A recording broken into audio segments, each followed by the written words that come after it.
In this video, we're going to take a look at some terminology regarding right triangles.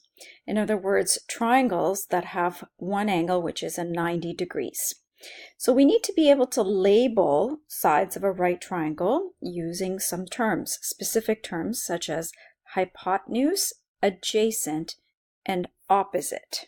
The hypotenuse is always the side directly opposite the 90-degree angle.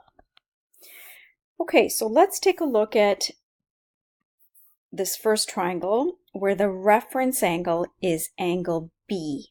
So in other words, our eyes are right here.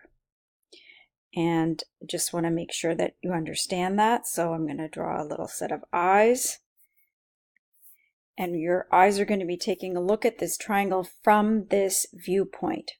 So once again, the hypotenuse is the one opposite the right angle. So this will be side C, which is our hypotenuse.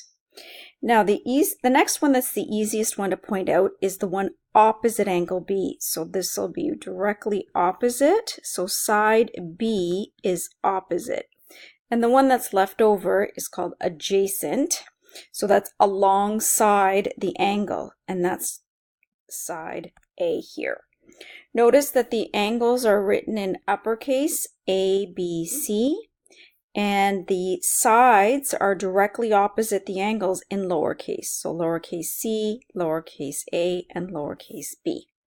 You go ahead and try from reference angle A. Label the sides with opposite, adjacent, and hypotenuse. Pause the video and then come back and take a look. Hope you were able to get these answers correct. Opposite, adjacent, and hypotenuse.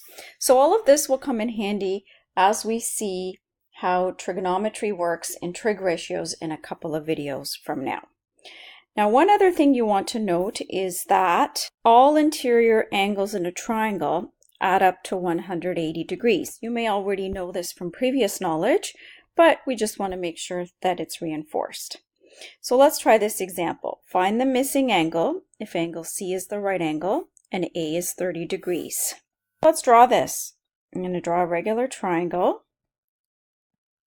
And there's my right angle C, which is 90 degrees, and I'll label this A as 30 degrees.